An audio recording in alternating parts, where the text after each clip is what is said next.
सच्चा प्यार इससे साबित नहीं होता कि आप कितने लंबे समय से एक साथ हैं। सच्चा प्यार तब पता चलता है जब परिस्थितियां खराब चल रही हो और फिर भी आप एक दूसरे के साथ रहे, एक दूसरे को सपोर्ट करे और जिंदगी में साथ आगे बढ़े। सैबी एक फैशन डिजाइनर थी और वसीम एक कंपनी में सेल्स मैनेजर का काम करता था। सैबी और वसीम एक दूसरे को कॉलेज से जानते थे और एक दूसरे से प्यार करते थे। उनके रिलेशन लगभग 6 साल हो गए थे और अब सैबी वसीम से शादी करना चाहती थी। पिछले महीने वसीम का प्रमोशन हुआ था, तो इसी कारण उसे दूसरे शहर में शिफ्ट होना पड़ा था। जाने से पहले वो सैबी से मिला था। सैबी बहुत उदास थी कि अब वो दोनों मिल नहीं पाएंगे, लेकिन सैबी ने वसीम को कभी मना नहीं किया। जाने से वो चाहती थी वसीम अपने करियर में आगे बढ़े और यही सोचकर उसने खुशी खुशी वसीम को जाने दिया था। वो दोनों एक दूसरे को रोज फोन करते थे और घंटों बातें करते थे। सैबी उससे उसके नए काम, नई जगह के बारे पूछती रहती कि सब कैसा है उधर, तुम समय पर खाना कहता है ना, काम में ध्यान लगता है ना। सैबी उसे उसका सब कुछ पूछती थी। 1 साल अच्छे से बीत गए थे, लेकिन फिर कुछ ऐसा होने लगा कि सैबी बहुत परेशान रहने लगी। वसीम ना तो खुद सैबी को फोन करता था और जब सैबी फोन करती थी तो ये बोलकर फोन रख देता था कि वो काम में बिजी है। सैबी को समझ नहीं आ रहा था कि वसीम ऐसा क्यों कर रहा है। भले कितना भी काम हो, 5 मिनट तो मुझसे बात कर ही सकता है। 1 महीना ऐसे ही चला गया।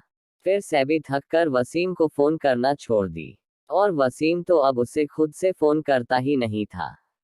कुछ दिन ऐसे ही बीत गए तो सैबी ने खुद फोन किया वसीम को। उसने फोन नहीं उठाया। सैबी ने उसे 4 से 5 बार फोन किया, फिर भी उसने फोन नहीं उठाया और ना ही उसने बाद में खुद सैबी को फोन किया।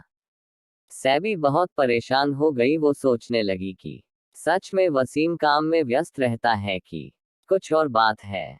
कुछ दिनों बाद सैबी अपने काम से छुट्टी लेकर वसीम को बिना बताए उससे मिलने चली गई।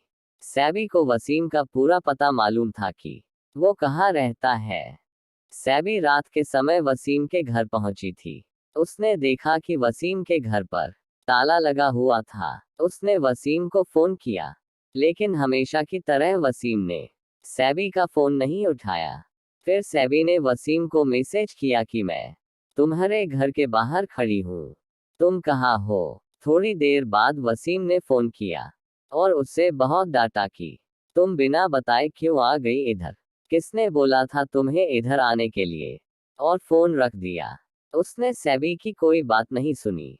सैबी उसके घर के बाहर ही बैठी रह गई कि शायद वसीम को ऑफिस में बहुत काम हो और मैं बिना बताए आ गई, इसलिए वो गुस्सा हो गया और वो उसके घर के बाहर ही बैठ के उसका इंतजार कर रही थी।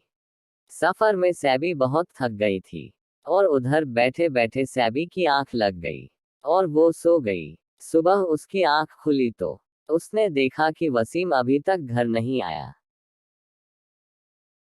दोस्तों, इसलिए प्यार सोच समझ कर करो, वो लाइफ पार्टनर बनेगा या नहीं। अगर बीच रास्ते में छोड़ दी तो जैसे लगता है कि अब जिंदगी तो नर्क ही बन गई है। इसलिए प्यार करो, सोच समझ कर करो। पूरा कहानी सुनने के लिए प्लीज हमारे चैनल हिंदी कहानी को सब्सक्राइब कर दो, ताकि हम जब भी आगे की कहानी लाऊं तो सबसे पहले आप तक हमारा नोटिफिकेशन पहुंचे।